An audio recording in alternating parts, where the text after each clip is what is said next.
Assalamu alaikum and welcome back students. Part 4 Unit 2 System of Real Numbers, Exponents and Radicals. In previous part we have learned law number 4, that is law of quotient of power. In this part we start law of power of a quotient and then we will do exercise 2.4. Statement: Law of power of quotient. For the quotient of any two real numbers a and b such that b is not equals to 0 and being a natural number, a upon b whole power n equals to a power n upon b power n. इसको समझ लें.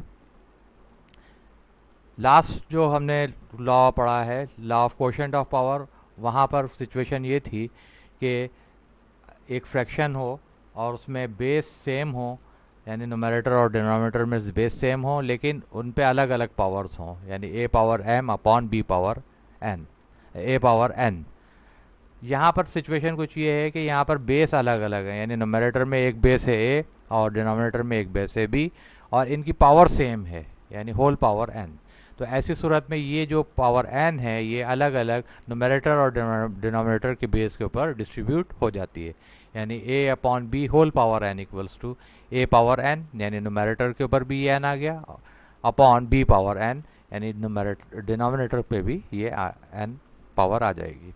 विच means a power n upon b power n का मतलब ये होगा कि a upon b को n times multiply किया जाए. ये लिखा है a upon b multiplied by a upon b multiplied by a upon b and so on up to n times. और इसको फर्दर अगर हम सिंप्लीफाई करें तो न्यूमरेटर में a है तो a को n टाइम्स मल्टीप्लाई किया जाए अपने आप से, और इसी तरह b को डिनोमिनेटर में b को अपने आप से n टाइम्स मल्टीप्लाई किया जाए. इसमें एक चीज़ और जहन में रखिए कि a upon B power negative power n हो, माइनस n हो, तो इस लॉ के मुताबिक यकीनन माइनस n भी न्यूमरेटर और डिनोमिनेटर पे डिस्ट्रीब्यूट हो जाएगा. लेकिन ये जो नेगेटिव पावर n है इसको पॉजिटिव बनाने के लिए हम a और b को अल्टरनेटली एक दूसरे से इंटरचेंज कर लेंगे, यानी डिनोमिनेटर का b जो है वो न्यूमरेटर में आके पॉजिटिव पावर हो जाएगी उसकी b पावर n, और न्यूमरेटर का a पावर माइनस n वो डिनोमिनेटर में चला जाएगा और इसकी पावर भी a पावर n पॉजिटिव हो जाएगी. तो ये दो तीन चीज़ें हैं, इन्हें आप जहन में रखिए और इसी को हम यूज़ करेंगे नेक्स्ट एक्सरसाइज में. Exercise 2.4 simplify. अब क्वेश्चन नंबर 1 देखिए, इसमें एक हमें बेस दी हुई है 3/12 होल पावर 6.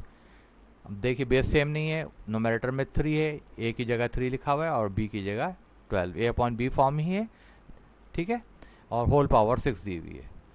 तो इन क्वेश्चंस को सॉल्व करने का सबसे आसान मेथड ये होता है कि सबसे पहले हम ब्रैकेट के अंदर ही कोशिश करें कि पहले कुछ सिंप्लीफाई हो जाए, यानी डिवीजन हो जाए. तो हमें मालूम है कि 3 के टेबल में 12 आता है, तो हम इसे 3/12 को हम जब काटेंगे तो क्या हो जाएगा, 3/12 होल पावर 6 इक्वल्स टू 3 1 3, 3 4 12, 1/4, यानी 3/12 की जगह हम 1/4 लिख देंगे, होल पावर 6 वही रहेगी. अगले स्टेप में देखिए using law of power of quotient जो हमने आज पढ़ा है, ठीक है, इसको हम इस्तेमाल करेंगे. तो then 1/4 whole power 6 equals to numerator के ऊपर अलग से 6 लिख देंगे 1/6, इसी तरह डिनोमिनेटर पे भी 6 पावर आ जाएगी, यानी 4/6.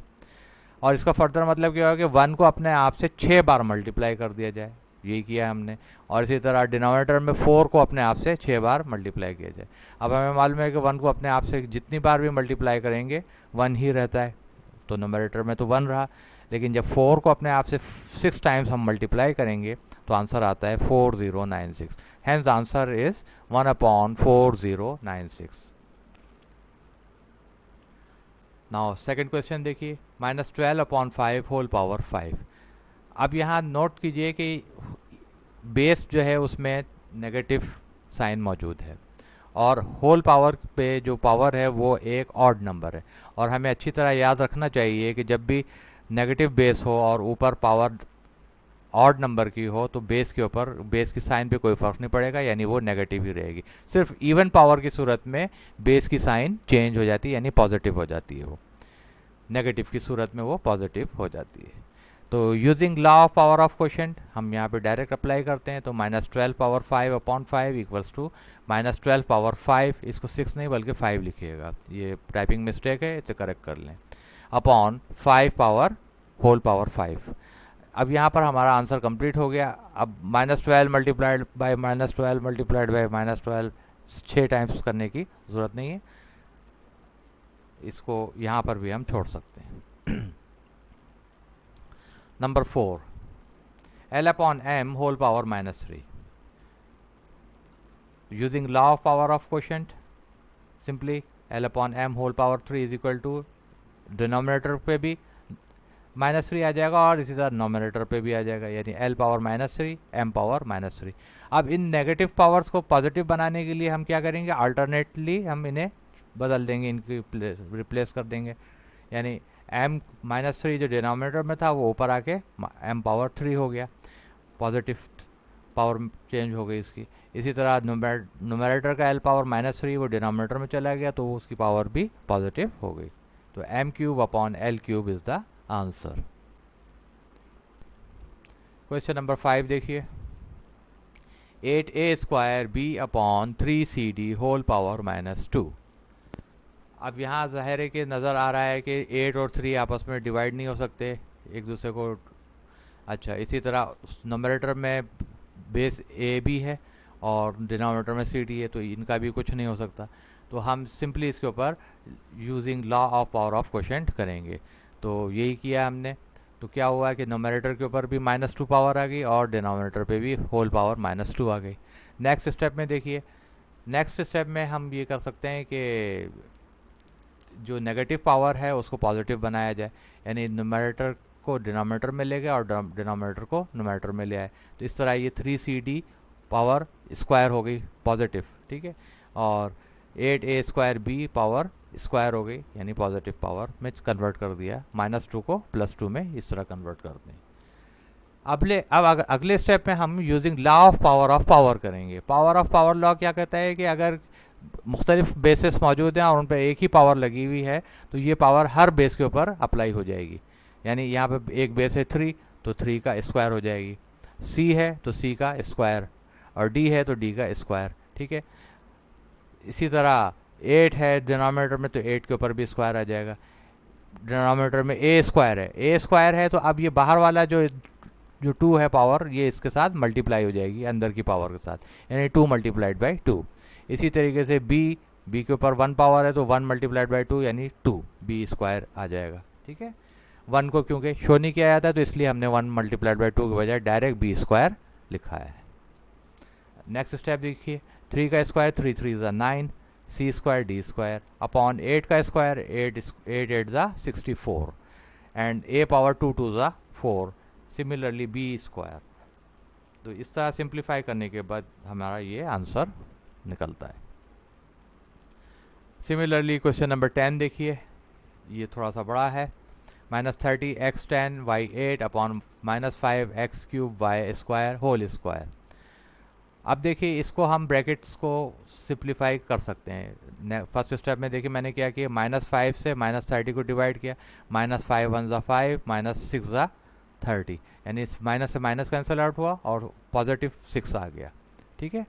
तो 5 6 ज़ा 30 और x 10 y 8 upon x³ y², क्योंकि 5 जो है वो कैंसिल हो चुका है, ऊपर होल स्क्वायर यही पावर रही, यानी ब्रैकेट को हमने पहले ब्रैकेट के इंटीरियर को हमने सिंप्लीफाई कर दिया। अब हम इस पे using law of power of quotient, तो using law of power of quotient के मुताबिक क्या होगा कि न्यूमरेटर की बेस पर भी होल स्क्वायर पावर आ गई, इसी तरह डिनोमिनेटर की बेस पर भी होल स्क्वायर पावर आ गई। नेक्स्ट स्टेप में हम क्या करेंगे, using law of power law क्या कहता है कि होल स्क्वायर की जो पावर है वो अंदर की हर बेस के ऊपर अप्लाई हो जाएगी, यानी 6 पहली बेस है तो 6 के ऊपर भी स्क्वायर आ जाएगा। x पावर 10 दूसरी बेस है तो x पावर 10 उसके साथ ये जो 2 है ये मल्टीप्लाई हो जाएगा, ये पावर 2 मल्टीप्लाई हो जाएगी। इसी तरह y पावर 8 है, इसके साथ ये 2 पावर मल्टीप्लाई होगी। सिमिलरली डिनोमिनेटर में x पावर क्यूब है, उसके साथ ये 2 पावर मल्टीप्लाई होगी। y² है, इसके साथ मल्टीप्लाइड बाय 2 होगी। तो अब इसको हम सिंप्लीफाई करते हैं, 6 का स्क्वायर 36। नेक्स्ट स्टेप में x पावर 10 2 ज़ा 20, y पावर 8 2 ज़ा 16, y पावर 16 हो गई, और डिनोमिनेटर में x power 3 to the 6, then y square multiplied by 2 y power 4। अब ये मज़ीद हो सकता है, इसके लिए हम law of quotient of power जो हमने एक्सरसाइज गालिबन 2.2 में पढ़ा था, तो वो हम अप्लाई कर लेते हैं। तो आप देखिए 36 अपनी जगह आ रहा है। नोमिनेटर और डिनोमिनेटर में नोट करने वाली चीज़ ये है कि यहाँ पर बेस सेम है, यानी x पावर 20 ऊपर है और x पावर 6 नीचे है। इसी तरह y पावर 16 ऊपर है और y पावर 4 नीचे है, यानी x और y कॉमन बेसिस है, तो x और y कॉमन बेसिस को लिख दिया जाएगा। अब ये जो law of quotient of power है जो 2.3 में हमने यूज़ किया है, उसमें क्या वो ये कहता है कि जब बेस सेम हो जाए तो पावर्स जो है डिनोमिनेटर की पावर को माइनस करते हैं नोमिनेटर की पावर में से, यानी x पावर 20 नोमिनेटर की पावर है तो माइनस कर देंगे उसमें से 6 पावर को। Similarly y power 16 minus y power 4, तो अब क्या हो जाएगा 36 x power 20 minus 6 14, and then y power 16 minus 4 y power 12। इस तरीके से हमें ये आंसर हासिल हो जाता है। तो अब नोट करने की चीज़ ये है स्टूडेंट्स के इस क्वेश्चन में 3 लॉज इस्तेमाल हुए, यानी power of quotient law, power of power law और क्वोशंट ऑफ पावर लॉ। अब जो इस किस्म के क्वेश्चंस हैं जो सिंप्लीफिकेशन के हैं इस चैप्टर की रिमेनिंग एक्सरसाइज में, वो इसी तरह मिक्स्ड लॉज ही यूज़ होंगे। कहीं हमको प्रोडक्ट ऑफ पावर यूज़ होगा या पावर ऑफ पावर यूज़ होगा, कहीं कहीं law of power of quotient भी यूज़ होगा, और एक ही क्वेश्चन में ये तीनों चारों लॉज इस्तेमाल हो सकते हैं। क्योंकि पिछली 3 एक्सरसाइजेस में हमने जो 4 लॉ हैं जो हम पहले पढ़ चुके हैं उनकी अच्छी खासी प्रैक्टिस हो गई है। अब नेक्स्ट एक्सरसाइजेस से ये चारों पांचों लॉज जो है एक ही क्वेश्चन में मुमकिन है कि 2 से 3 लॉज, बल्कि हो सकता है बात कोई ऐसा आइडियल केस भी हो कि 5 के 5 लॉ जो हैं ये इस्तेमाल होंगे। तो इन एक्सरसाइजेस को बार बार कीजिए, इनकी प्रैक्टिस कीजिए। आपका होमवर्क है डू द रिमेनिंग क्वेश्चंस, यानी इस एक्सरसाइज के जो क्वेश्चन मैंने यहाँ सॉल्व नहीं किए इन्हें कीजिए, और 2.2 से लेकर 2.3 एंड 2.4 ये तीनों एक्सरसाइजेस अच्छी तरीके से कर लें ताकि हमें 2.5 और आगे एक्सरसाइजेस में आसानी हो जाए।